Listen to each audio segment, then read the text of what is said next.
won't forget that morning, not if I live to be 100. I counted the men as they marched out of the yard. They'd hardly slept for weeks. We of the CID had slept even less, but the nightmare that kept us awake was all the same nightmare. That's why we weren't surprised when the commissioner asked us up to the conference room for a bit of a talk. He'd talked to us plenty, we knew that. It didn't help any to know what was ahead of us.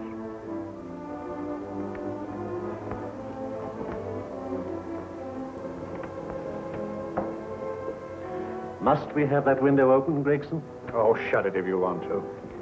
Chief will be in enough of a temper without having a ruddy blast down the back of his neck.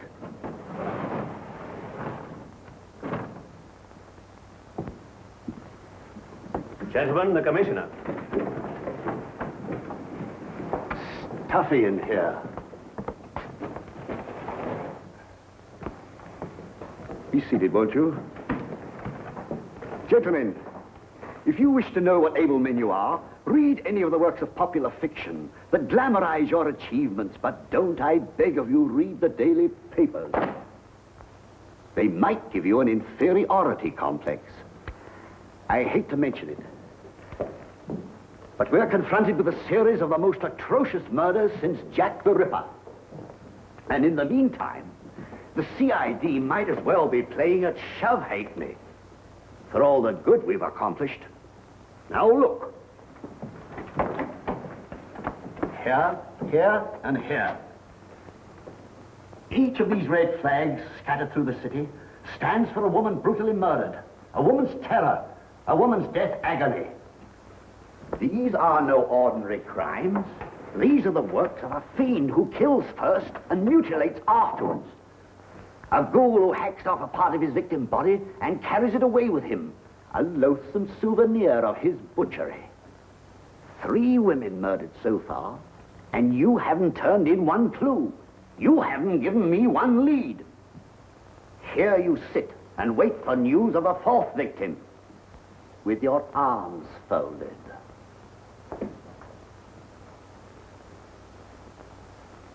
Well, we hadn't long to wait. It was down Lambeth Way where a young woman was hurrying home late last night. She saw something and stopped. It was a constable. He spoke to her and he walked along with her, just in case. He saw her go down the stairway to the basement lodging where she lived. We can only surmise what happened after that.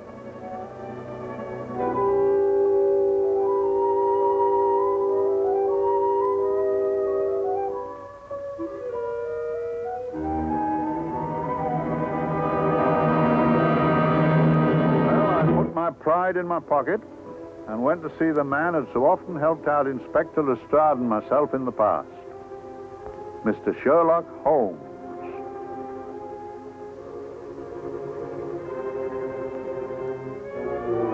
If ever a man needed help, I did.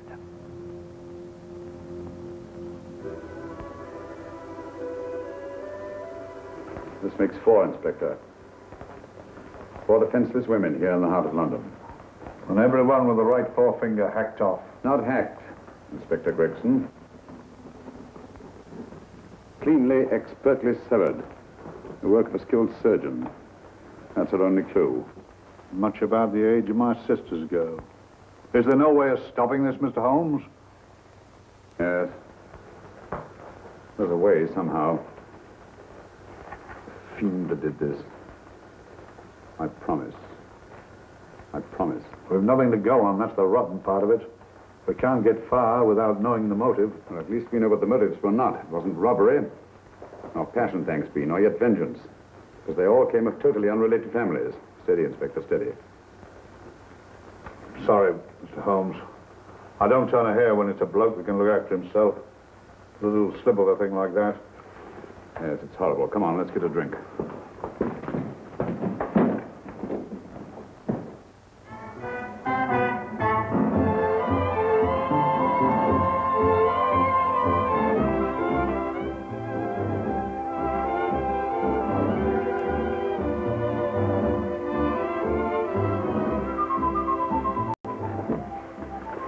Good evening, Mr. Holmes. Evening, Vincent. Whiskey and soda, please, and a double for my friend here, Inspector Gregson. Thank you, sir. Make mine Irish. Decent of you to give me a hand with this thing, Mr. Holmes. Always a pleasure to be of help to Scotland Yard, Inspector. Little out of my line. Looking for a maniac who murders just for the fun of it.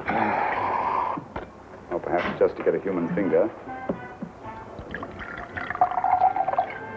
In all 4 cases, the murderer risked capture by stopping to secure a finger.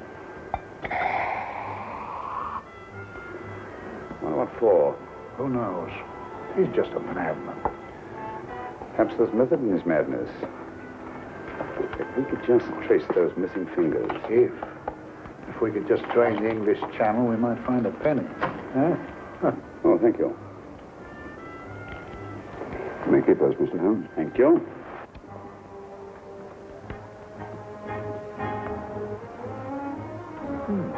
Sir George Fenwick, isn't it? Yes. Is that his daughter with him? Don't be so naive, Inspector. You know everyone, don't you, darling? Well, hardly. A week ago, I didn't know you. A week. How fast it's gone.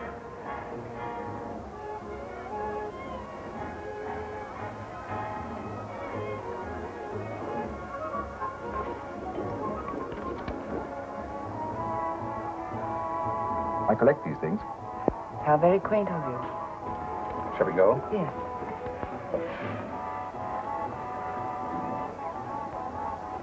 What are you looking at, Mr. Holmes?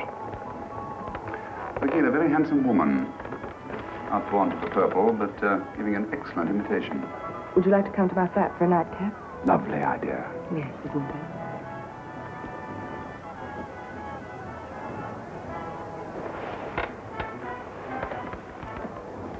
Wonder where she's taking Sir George Fenwick.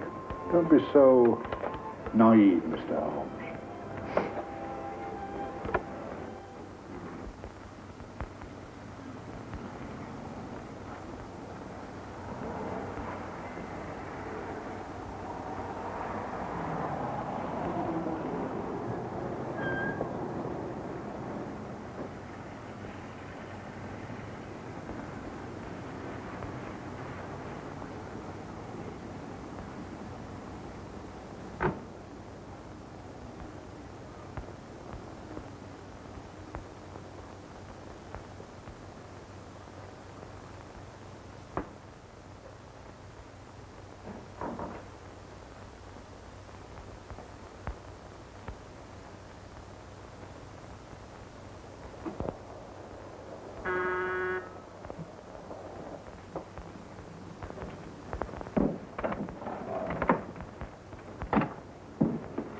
Good evening, Mum. Hello, Grandin. Any messages? No, Mum.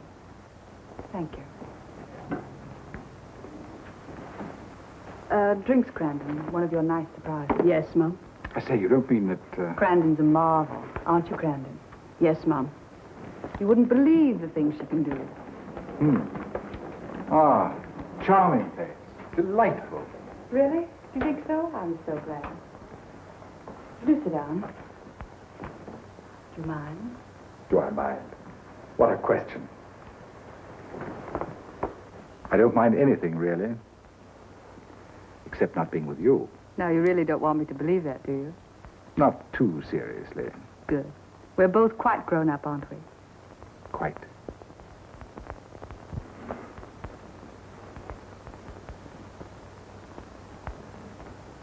You're a treasure, Grandin.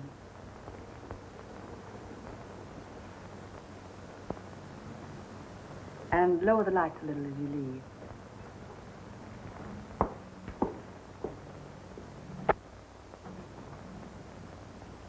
I prefer a more flattering light.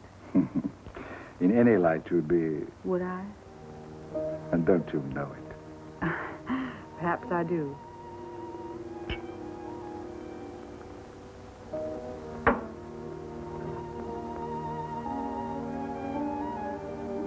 Oh, that priceless woman. You wouldn't believe it, but she's absurdly romantic.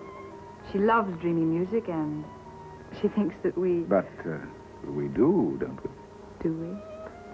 Well, it's rather soothing, restful. Yes. And we all need rest at times, like tired children who've played too long. You've played with wooden soldiers, I suppose.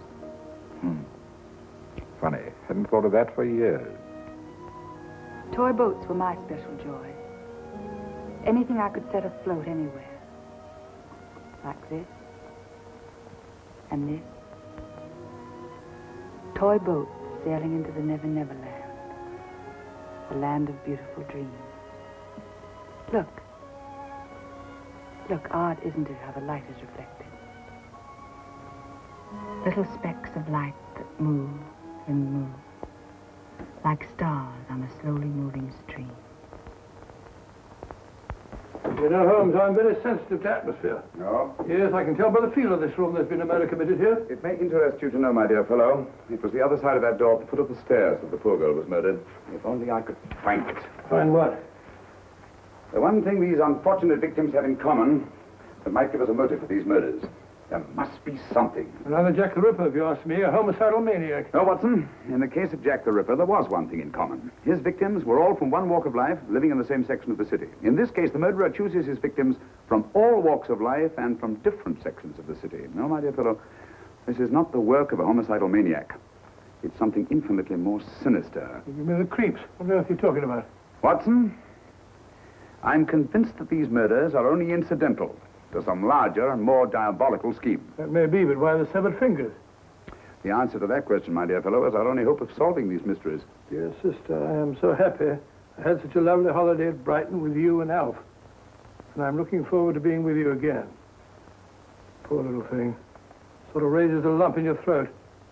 I can picture her sitting here happily writing this letter. And I'm not bit realizing that she's shortly going to her death. Hello? Gregson. Oh, there you are, Mr. Holmes. I've been looking for you everywhere. What's happened? Murder in Edgware Road, not half an hour ago. Woman? Yes. And the right forefinger cut off clean.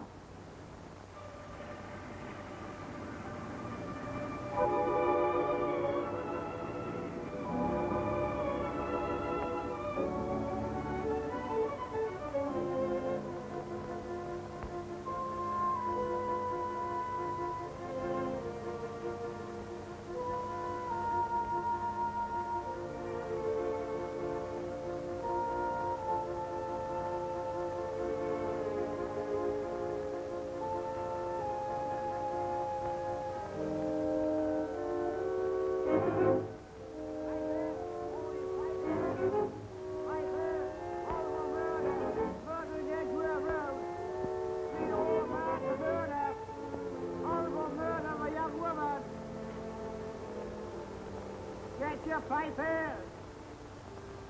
Horrible murder, papers, all about the murder. Morning papers, all about the murder. Papers, horrible murder. Another young woman found murdered, papers here. Horrible murder, papers, papers, read all about it. Get your papers. Murder in Edgware Road. Horrible thing to murder. Shocking murder. Murder in Edgware Road. Horrible murder of a young woman. Read all about the murder.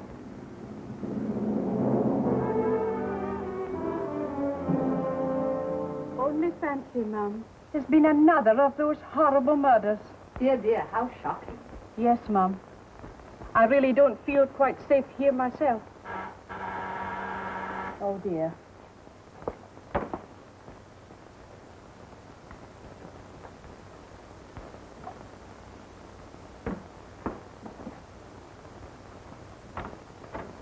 Why, Sir George! I must see Miss Marlowe at once. I don't know if she... I must see her. Where is she? Lydia. Why, Sir George, what is it? What happened?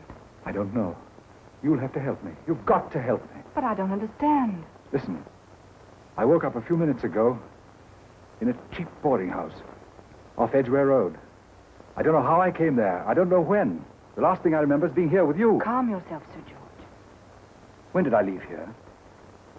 Well, it was about, it was 10:45, Mum. Precisely.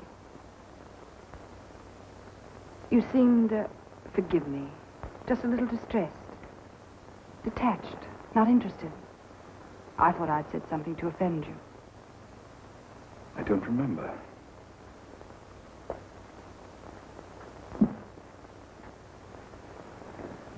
I can't remember.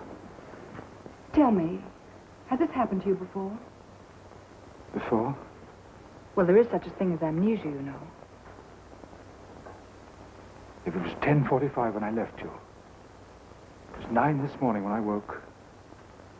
Over 10 hours lost. 10 hours that I can't account for. And in my pocket when I woke, I found... Yeah, in my pocket. That isn't... Oh, it's not for you, of course. It can't be. Excuse me, Mum, but there's a man asking to see the gentleman. Send him away. Yes, Mum. No, please. I'll see him.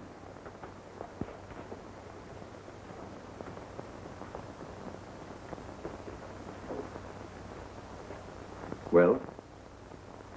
Delightful room. Not much like the place you woke up in this morning. You followed me here? Yes. Are you a detective? Oh, no. Quite the contrary. Don't be afraid, Sir George. You know my name? Oh, yes. A very old and highly honored name. And being the bearer of such a name, and also a very wealthy man, I thought you might care to possess yourself this trifle. Rather than let it fall into the hands of the police.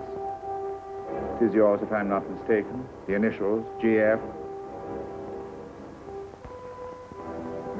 Where did you get this? It came out of your pocket. I saw it fall, but you never noticed.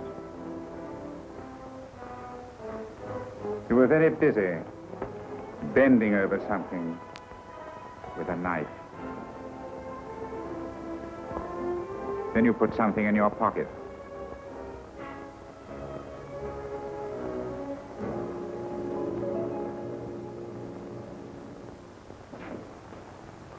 Come along, Holmes, come along, come along. How many more talismans, I tell you? You're missing a treat. This is delicious. Little jam tarts to follow. Aren't you tempted? You and your flesh pots. They tell me that fish is good for the brain. Brains haven't any. You realize that a whole day and a night have gone by since that bestial affair in Edgware Road? I'm as much in the dark as ever.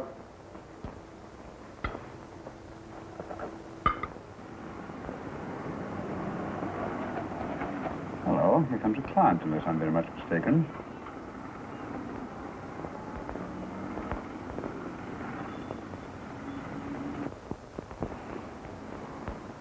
Well, attractive. Very attractive.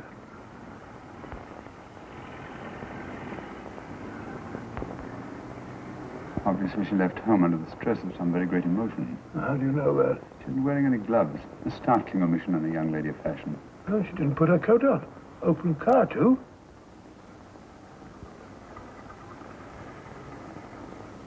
Furthermore, there's something in that bag she wants to show me. What makes you say that? The bag doesn't match her dress, indicating it was picked for size rather than style, to accommodate some bulky object. You amaze me, Holmes. Elementary, my dear fellow.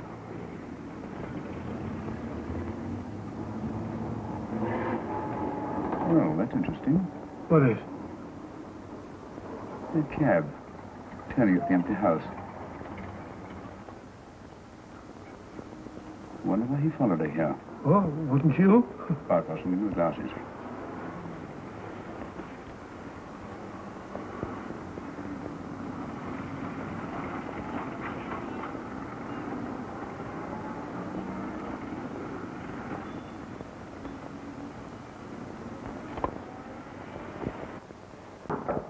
Well, we shall soon know. Yes, Mrs. Hudson? It's a young lady, sir. Most urgent. Ask her to come in. Go right in, miss. Mr. Holmes? Yes, this is my friend, Dr. Watson. How do you How do? do you do? Mr. Holmes, you must excuse me, please. Yes, well, won't you sit down? Come along. May I? It's quite all right. Thank you.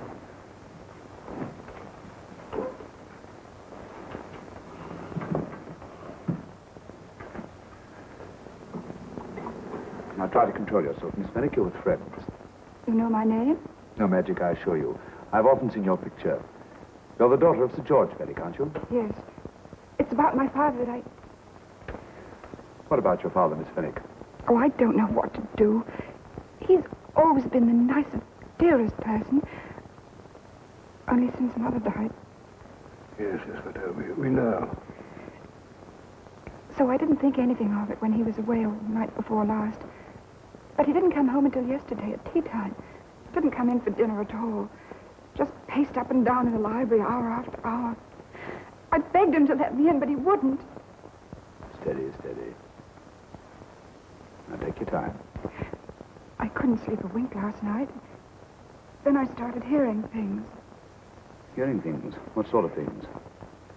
I heard someone in the garden underneath my window. Then I saw a figure moving down the garden path. And I recognized my father. Stealing through his own garden like a thief.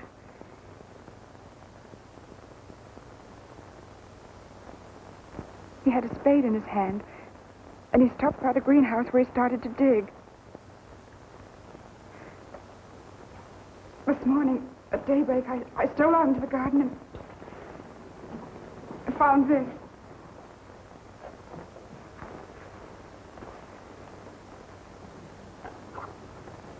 A finger. A human finger. Bring up Scotland Yard, will you, Watson? Ask them to get hold of Inspector Gregson and tell him to meet us at once at George Fenwick's house, Kingston. Operator, get the Scotland Yard quick. Where's my father, Norris? He's still in the library, miss. Thank you. We'll see him right away. Will you come with me, please? Thank you. I got your message, Mr. Holmes. Yes, indeed. Dad, may I come in? Dad. Honey? He doesn't answer. You mind? Please do. Thank you. Watson, quick. Oh, Come along, no, my dear. no, no. Take charge, Miss Fenwick, please. Now, miss, please. Please come along with me.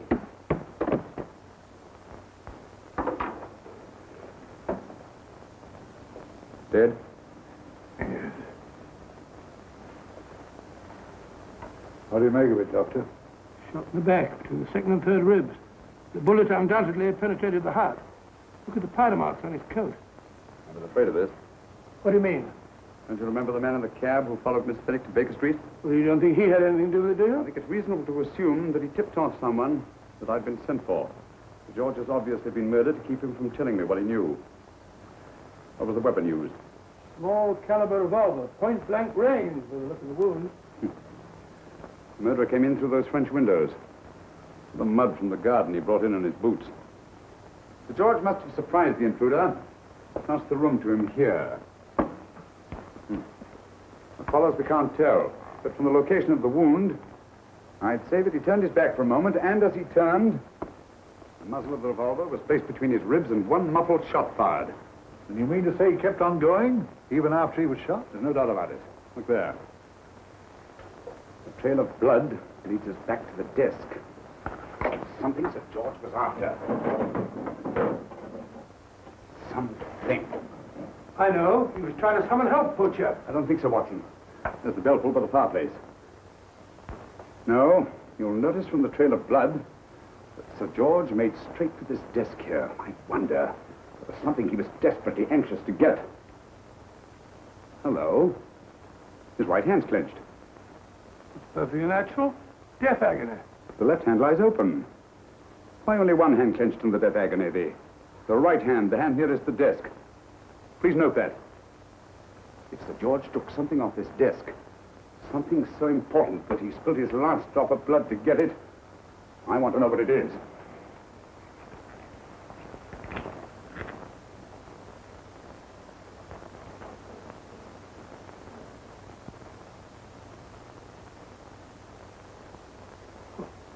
Nothing but an ordinary match folder. Where does that lead us? I imagine to something very important, Gregson. This match folder's from Pembroke House. Why shouldn't it be? He was there, you know. We saw him yesterday. Yes, but the effort he made after he was shot to get hold of this match folder. It's just possible he wanted someone to remember Pembroke House. He may have wished to recall it to someone who saw him there. Someone who, like ourselves, saw him with a woman.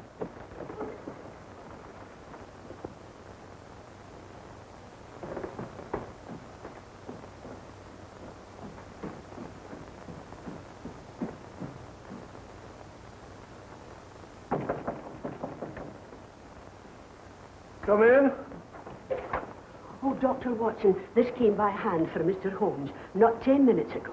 Thank you, Mrs. Hudson. That would be the report from Mr. George's bank. What, Mr. George? Oh, really? Don't you remember his daughter told us that he just closed his account? Had it looked into at once.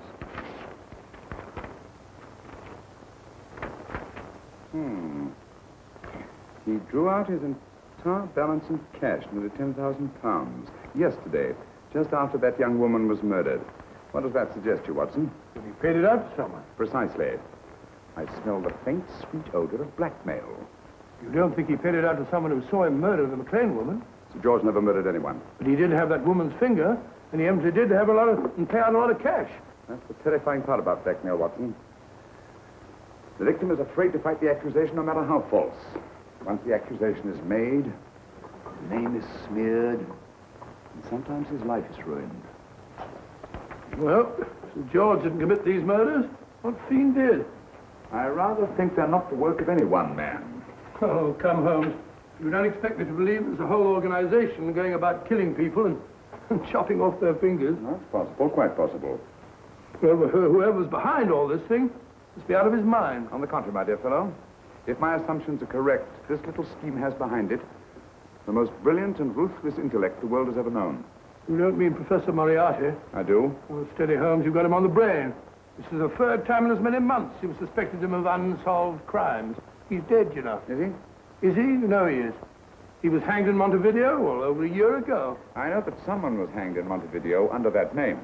But I'll stake my reputation that Moriarty is alive and here, now in London. Hello? Yes, Dr. Watson, wait a minute. Me? Oh, yes? This is Dr. Watson speaking. No, I'm afraid I've retired. I don't practice anymore. What? Oh, that's a different thing. An emergency case. Well, just a minute. Yes? Yes, well, see, she's not moved. Remember that?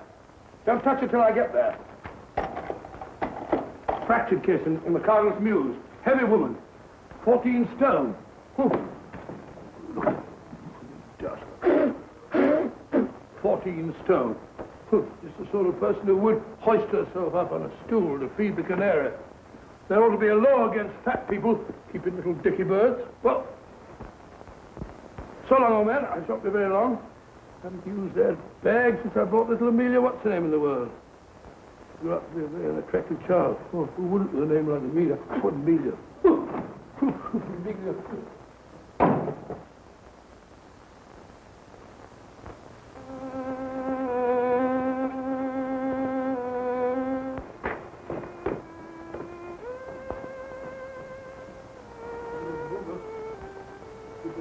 Stupid about it.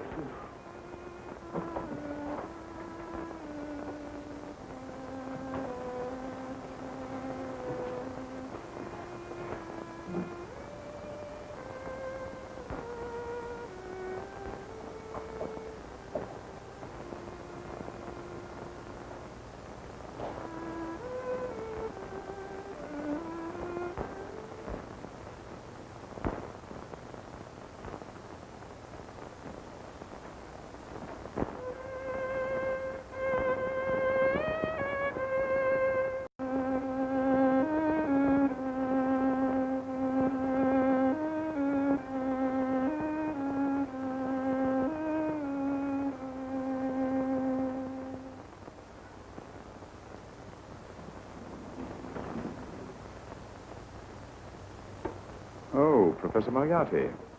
Not that I wish to appear inquisitive, but to what am I indebted for the pleasure of this visit?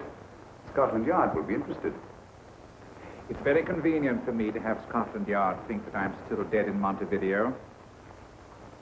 I never dreamed of fooling you. Thank you. The thought occurs to me, Mr. Holmes, that there are some advantages in living within the law. You're very comfortably fixed here, aren't you? As I get on in life, the little comforts appeal to me more and more. Oh, I beg your pardon. Won't you sit down? Thank you.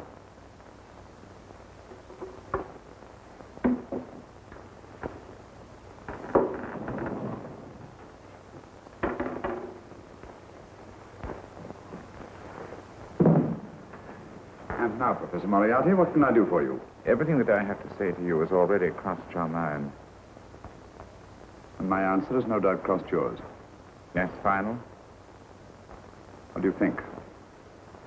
I shall not rest until you are hanged for the finger murders. You've no proof, you know. No, not a shred. But I have you. I could turn you over to the police here and now. You could. But if you did, you'd never see Dr. Watson again. Oh, the telephone call. Quite.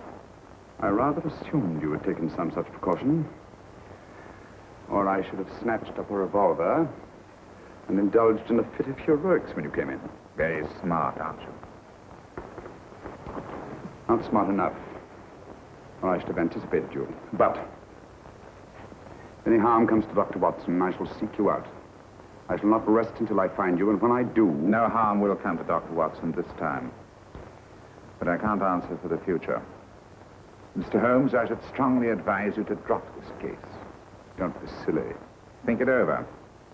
We've had many encounters in the past. You hope to place me on the gallows. I tell you I shall never stand upon the gallows. But if you are instrumental in any way in bringing about my destruction, you will not be alive to enjoy your satisfaction. We shall walk together through the gates of eternity, hand in hand. What a charming picture that would make. Yes, wouldn't it? You know, I really think it might be worth it.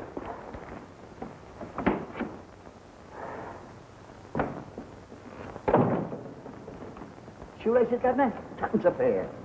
And strong enough to hang yourself. How many more times must I tell you I don't want your filthy shoelaces or your company? Shoelaces, Governor? Last impertinence. Run along, my good man, or I'll give you in charge. Shoelaces, Governor? Shoelaces, Governor? Help a poor bloke. What's only got one arm? Any luck with Mr. Holmes? You can read his obituary in tomorrow's papers.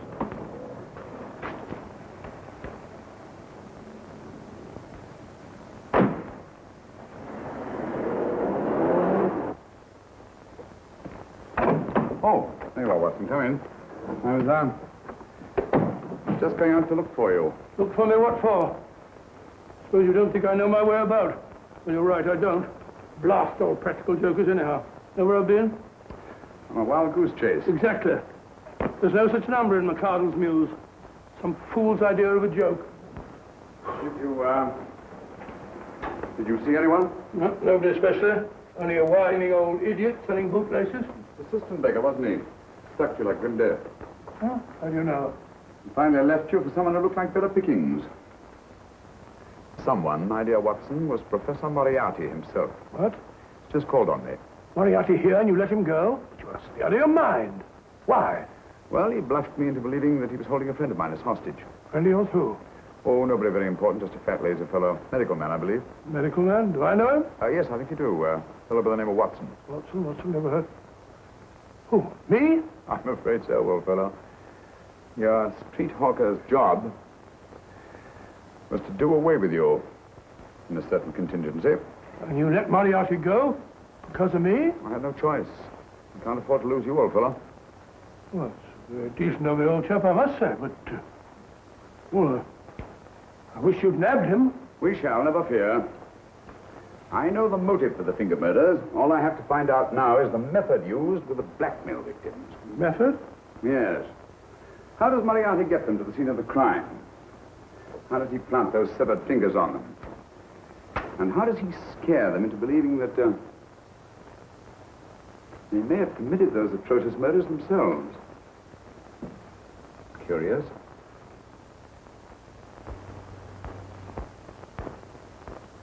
Very curious. Curious?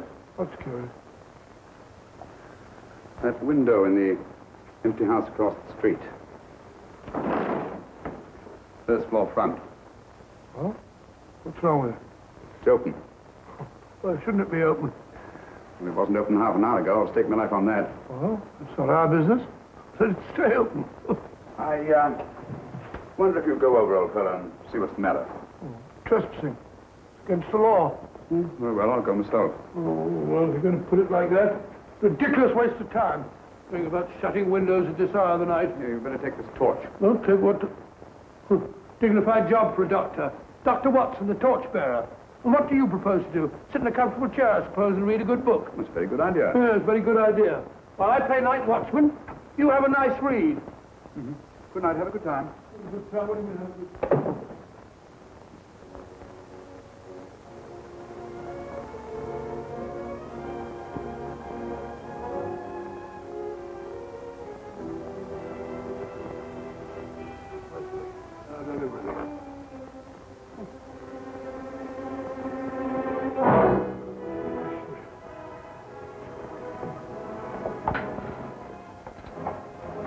For? Oh, umbrella stand. Pretty little thing to keep about the house. Must have been a pet.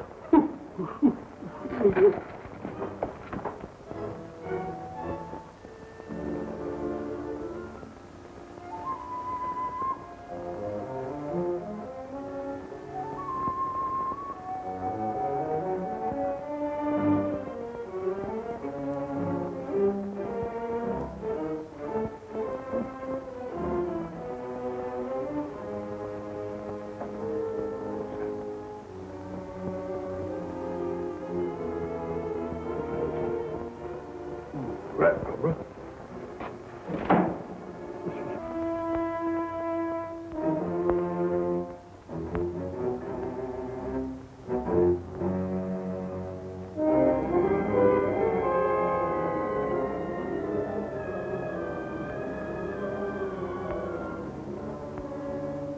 Well, he sits comfortably reading a book.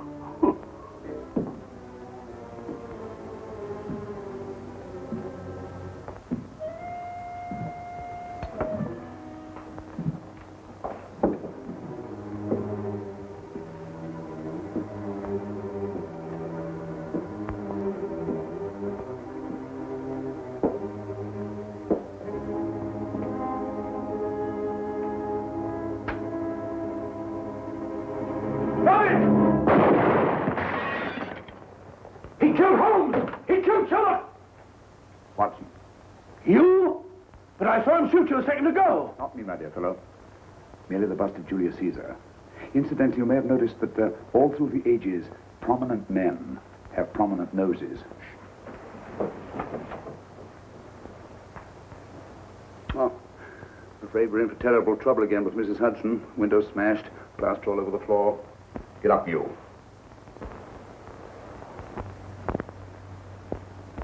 Corporal Williams, Middlesex Regiment. Discharged from the army as physically unfit. Papers seem in order.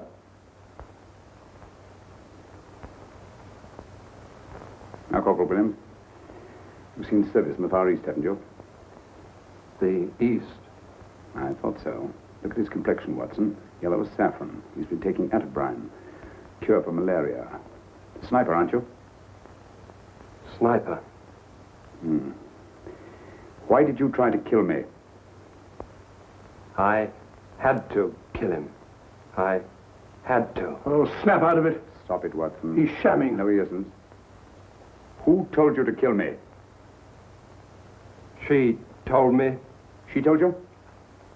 She told me I couldn't miss. Well, luckily you did miss, you murderer. He isn't a murderer, Watson. Listen, Corporal Williams. She told you you had to do it, didn't she? I had to do it. I've got it, Watson, I've got it. Got what? The method used in the finger murders. Well, what is it? Hypnotism, my dear fellow, hypnotism. And it wasn't against his nature, that's the devilish part of it. They picked a man for their purpose whose job was sniping. Who are they? Professor Moriarty and his finger murderers. Williams spoke of a woman. I think you'll find that she asked him home tonight for a drink. Nice quiet rooms, soft lights, music. You got it all pat, Mr. Holmes. What's the lady look like? Up 30, nice figure, blonde, lustrous eyes. Oh, really? Got a phone number? Oh, so? Williams will give us her address. Look after him, Gregson. Don't let anyone come near him. He's our key witness in the finger murders. Well, I hope you're guessing right, Mr. Holmes. Get up, Williams. Now, go with Inspector Gregson anywhere he tells you. Come on. Yeah. Ring me as soon as he comes to himself, will you? I will. Good night, gentlemen. Good night. Well, if you believe that fellow Williams was hypnotized, I suppose you think Sir George Fenwick was hypnotized too. I'm quite sure of it. Have a cup of tea? Thanks, old boy. Nothing to eat. Well, why didn't these people make Sir George do the murder himself? Because they didn't want to get him hanged. They wanted to blackmail him. Well, who do you think the actual murderer is? One of Moriarty's gang. A diabolically simple technique. Kill a woman. Yes. But why cut off the fingers? My dear fellow, don't you understand? The severed finger is what links the blackmail victim to the murder. He wakes, finds the grisly thing in his pocket. Doesn't know how it got there. He's no idea that he's been hypnotized. For all he knows, he may have committed the atrocious crime during some dreadful lapse of sanity. In that state, when he's utterly demoralized, the blackmailers take over. Is that it? Undoubtedly. You see, they swear that they saw him commit the murder. And being human, the victim will pay anything rather than stand trial on a charge that will make his very name loathsome. Oh, it all fits in if you believe in hypnotism. The only possible explanation. You think the hypnotist is that woman with the blonde hair and the lustrous eyes, the woman you invented? I didn't invent her. I saw her. What on earth are you talking about? That woman, my dear Watson, was with Sir George when he left Pembroke House. I saw her there. I shall see her again, and Williams will lead me to her. That's why it's so important to keep him safe. He will identify her.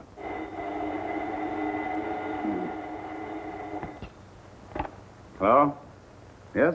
Inspector Gregson? What?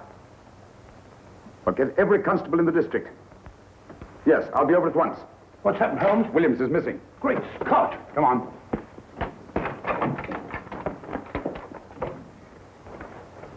Lorry crashed into Gregson's car. During the confusion, Williams disappeared. Escaped, eh? No, kidnapped. To keep him from talking when he came to. You don't think that Moriarty... Moriarty? Anything is possible.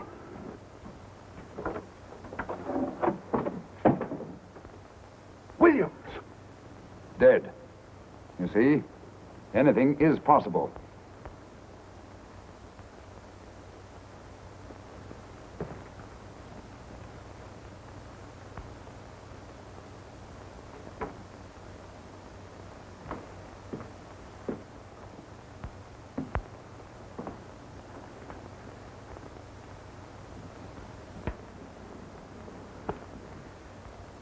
Oh, good morning, Professor Moriarty. You startled me. I'm dressing another dolly, a dear little nurse. Is there anything wrong with your finger? Just a splinter. Nasty thing, splinters. Most trying. One can't be too careful. But I'll get it out for you. I have the very instrument to help you. Sharp enough to split a hair. Put those tools away until they're needed. But they're not tools, sir. They're instruments. Put them away. Is Lydia in? Yes. But really, you should let me. Get dressed. Holmes and Watson just left Baker Street for the Mesmer Club. Mesmer Club? the meeting place of all the top hypnotists in London. Do you suppose that Mr. Holmes is onto our method? If he suspects, it's merely a suspicion. It's our business to see that it ends there. I hope you're right. Williams passed away before he could talk, remember? What do you want me to do? Go to the Mesmer Club, meet Holmes, and induce him to come back here. Isn't that a bit dangerous? Every meeting with Sherlock Holmes is potentially dangerous. However, you say he didn't see your face at Pembroke House. And how would you suggest I get Mr. Holmes to accompany me here? Kidnap him? Oh, no. Holmes has one weakness, his insatiable curiosity. If you can arouse that, you can lead him anywhere. It's up to you to take advantage of any opportunity that may arise. This way, please, gentlemen. I'll tell Dr. Onslow that you're here. Thank you. And this is the Mesmer Club. If you ask me, hypnotism is a lot of mumbo-jumbo. Oh, come now, Watson. As a medical man, you must admit that hypnotism has its place in modern science. That may be, but 90% of hypnotists are crooks of the worst kind. Nothing more than a lot of charlatans exploiting weak-willed morons. Ah, Dr. Onslow, I believe. Happy to meet you, Mr. Holmes. Your brother Mycroft suggested I might be of help to you. He's a valued member of our little group of charlatans and crooks. Oh, beg your pardon, sir. I didn't know you were listening. Behind the curtain. My friend, Dr. Watson. Oh, delighted. Oh, I wonder now. You see, we're in the midst of a little experimental session at this very moment. If you'd care to join us. Oh, certainly. I'd be very instructive. Oh, well, will you follow me? Thank you. Why should I know that we're behind the blasted curtain? In treating his patients. But today, the therapeutic value of hypnotism, as we now call it, is conceded by innumerable physicians. Especially is of value in surgical cases where the administration of local or of general anesthetic is inadvisable. Inadvisable poppycock. For the sake of latecomers, I may say that I have placed this subject under profound hypnosis. In this condition, he can feel no pain, even under applications which normally would be excruciating. Excruciating? You excuse me, please. Carter, you are having a peaceful sleep. You feel nothing. Your arms and your hands are without sensation. Mowbray, the long needle.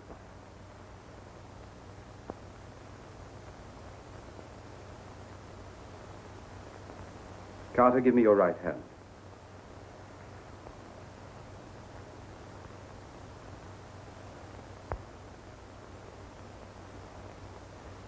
As you observe, the needle has been thrust completely through the subject's hand. No feeling, no pain. This lack of feeling is the one infallible test of profound hypnosis. Nonsense. Fellow's full of drugs. Well, isn't he? Definitely not, Doctor. Wake up, Carter, wake up. You feel well and rested, remember. No pain anywhere. Wake up, wake up. I say, when are you going to begin? All through, Carter. Stand up. This way, sir. And, are these all the people that come here? Oh, no. Others keep dropping in all the time. I suppose it's all right for those who believe in it, but of course, I'm a professional man myself. Then you don't believe in hypnotism, Dr. Watson? Oh, I don't deny that there are certain types of hysterical, feeble-minded people who go under if you point your finger at them. But anyone with an ounce of character... How right you are. You see right through our little artifices, don't you, Doctor? Right through, my dear sir. Right through. Right so. But with the feeble-minded, as you say... excuse us, Mr. Holmes. Certainly. Step over here, won't you? Certainly, sir. Anything to oblige. Let me show you how easily we charlatans take advantage of them. Now, sit down, Doctor. Now, we set a thing like this in motion. It's wonderful, the attraction on the feeble-minded, of course. The continuous motion, if they just let themselves follow it. Of course, you could stare at it till doomsday, Dr. Watson, with no effect at all. Still, it might make you a little drowsy. like the white ribbon of road at night when you're driving. The rhythm is smooth, unbroken, and the road goes on and on, round and round, always the same, winding and winding. And you're drowsy, you're tired. Let the road come into you, as it were. The long road, the smooth road, the road to sleep. Sleep.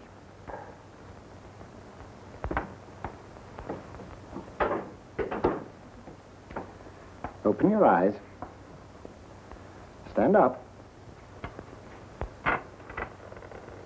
Turn around. And now, Dr. Watson, you're on a holiday in Scotland. The country is amazingly beautiful. We're coming to a stream. It isn't deep. Better take your shoes and socks off.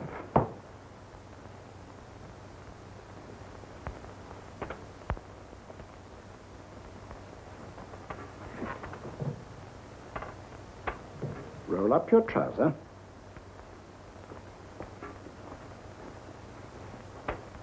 That'll do. The other leg is waterproof. Turn around. Mind the pedals.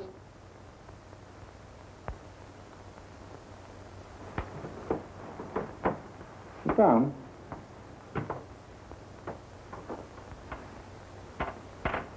Wake up now.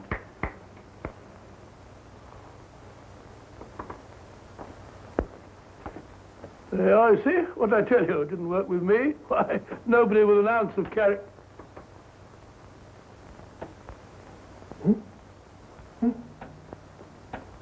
I think you'll need these.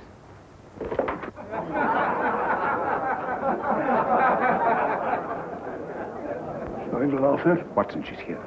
Oh, the woman you're looking for? Yes, I'm going to meet her. Perhaps I can induce her to take me to Moriarty. Do you think it's wise, Holmes? May not be wise, but it's essential. After all, I've held me on with Moriarty in the past. But isn't it dangerous? She might be a hypnotist. My will isn't stronger than hers. I deserve to be hypnotized. I feel I must protest, Dr. Onslow. I was told this was a gathering of serious students of a great science, and I find myself in a company of buffoons. Oh, my dear madam. Elliot and Esdale Braid. Were those men martyrs for the truth, that you may laugh over your childish, cruel tricks? I must say I'm in complete agreement with you, madam. This was a most unnecessary performance, Dr. Onslow. Beg your pardon, sir. My name is Holmes, Sherlock Holmes. At your service, madam. Thank you, Mr. Holmes. I'm afraid I've created a rather embarrassing situation. But you see, I'm interested in the serious study of hypnotism. So am I, too. Perhaps we have something in common, Mr. Holmes. Perhaps we have. Would you join me for a cocktail at Pembroke House? I should be delighted. Good.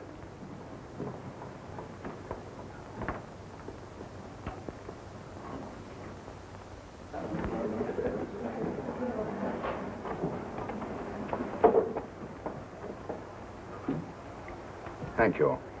I didn't know there was such a pleasant place in London. It was so nice of you to suggest our coming here.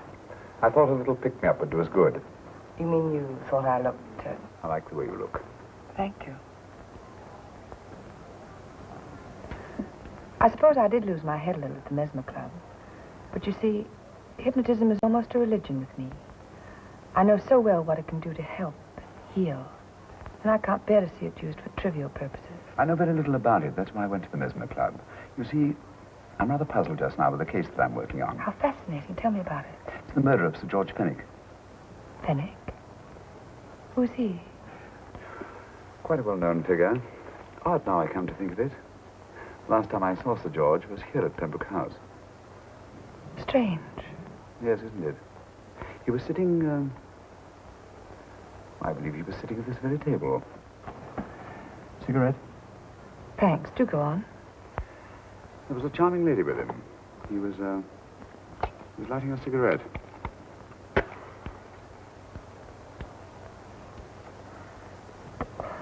Charming. Did you see her face? No worse like. Merely her back. How unenterprising of you. Yes, wasn't it? Afraid I'm getting a little older. I shouldn't say so. That's nice of you. Still, the first time in my life, I've got hold of a case that's beyond me. I'm actually losing sleep over it. You know, Mr. Holmes, I believe I could help you. Really? I should be very grateful. You're amused. Oh, fairly skeptical. How would you go about it? I've used hypnotism more than once in healing. Not for profit. I'm not a professional. But I do think I could help you. If you care to... I can't think of a pleasanter experience.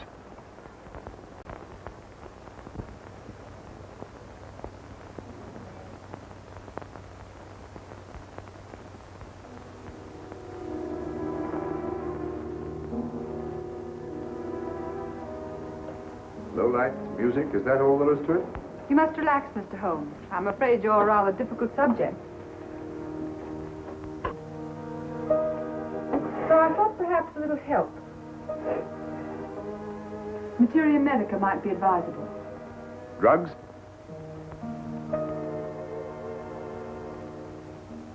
No, I'd rather not, if you don't mind. As a matter of fact, I'd rather not myself. But Schwenknotzing, he practiced in Munich, you know. Believed it the best means for difficult subjects. Do you mind? Well, as a matter of fact, I don't approve of sedatives. Just as you wish. We don't have to go on with this at all, you know. Wait a minute. Wait a minute. All right. I'll take a chance. It's really quite harmless. What is it? Cannabis japonica, an oriental soporific. You'll need water.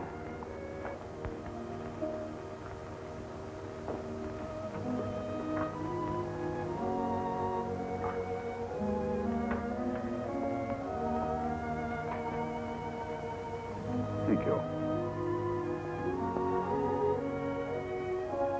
Now sit down, Mr.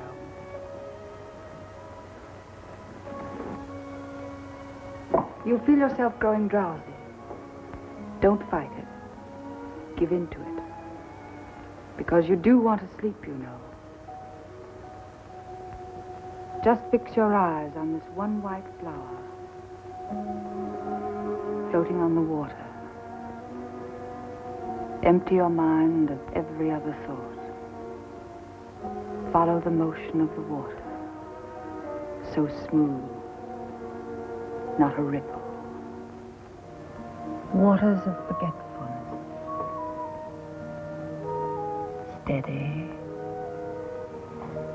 Deep. Strong. Strange, isn't it? How the light is reflected.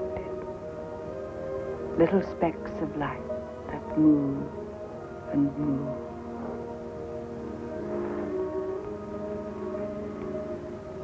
It's restful here. It's peaceful. It's friendly.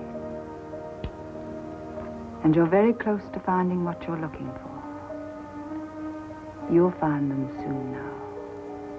The guilty ones.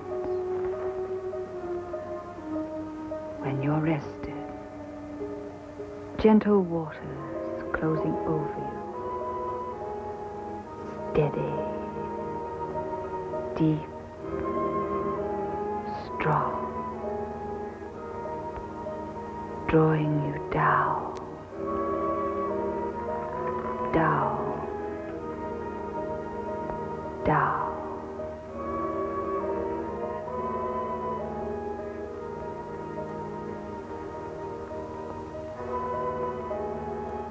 Sleep. Sleep. Sleep.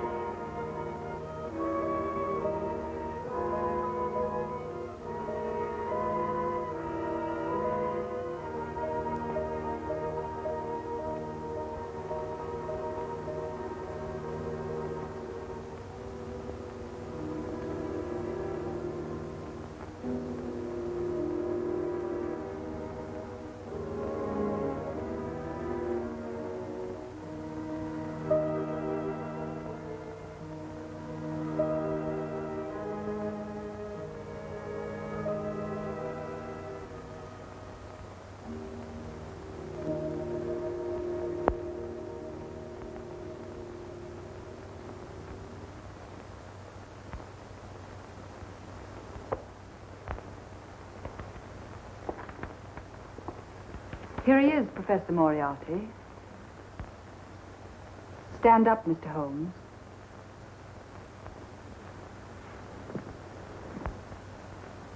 Open your eyes. Face this way. Are you satisfied? We are dealing with a clever man. He may be shamming. There's just one infallible test for profound hypnosis. You ready, Dr. Simnel?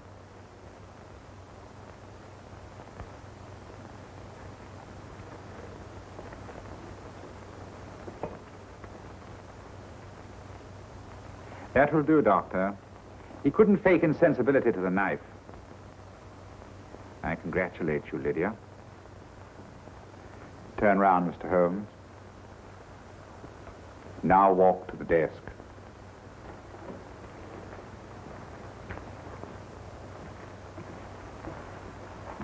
Sit down. Take that pen and write what I tell you to write. I have at last found a case which I cannot solve.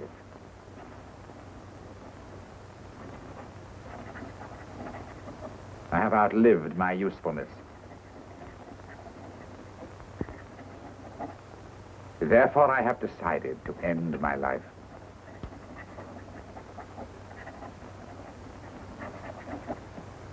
Sign your name. Now blot it.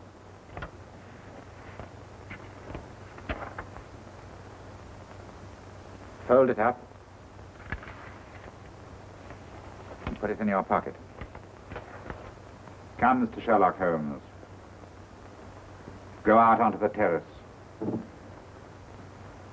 But it won't look like suicide, sir. I'm sorry, but Mr. Holmes' injuries must all be self-inflicted. Let's walk a little, Mr. Holmes. It's so pleasant here in the garden. Just step up here onto the terrace. It's a nice, broad terrace. Now turn to the left and walk slowly to the end of the terrace.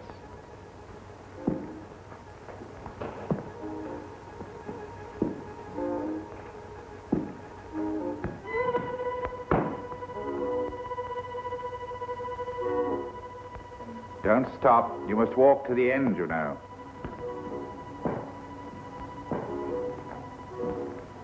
The end leads to an open doorway. You can pass through it in perfect safety. In the room beyond the doorway, you'll find what you've been looking for. Must you drag this on? This is the moment I've been anticipating for a long time, my dear. Go on, Mr. Holmes.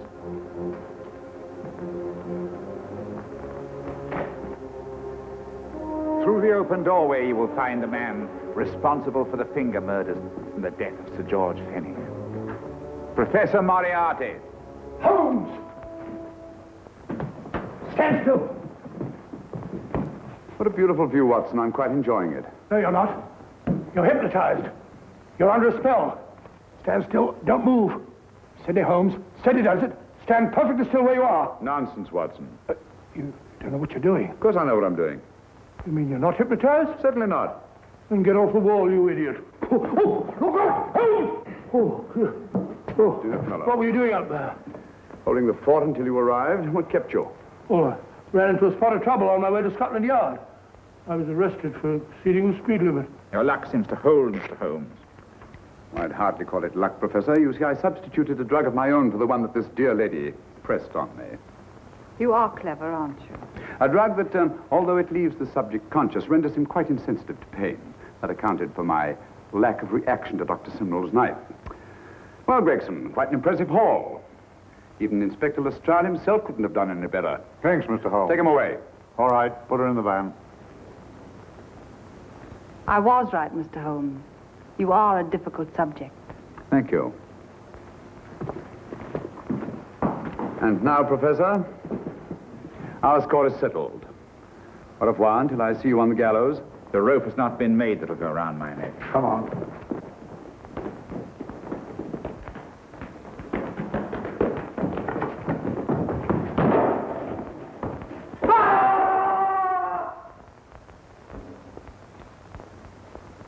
take care of things, Mr. Holmes. Thank you, Inspector. Come on. An evil man, Holmes, but what a horrible death. Better than he deserved. What are you thinking of? I'm thinking of all the women who can come and go in safety in the streets of London tonight. The stars keep watching their heavens. And in our own little way, we too, old friend, are privileged to watch over our city.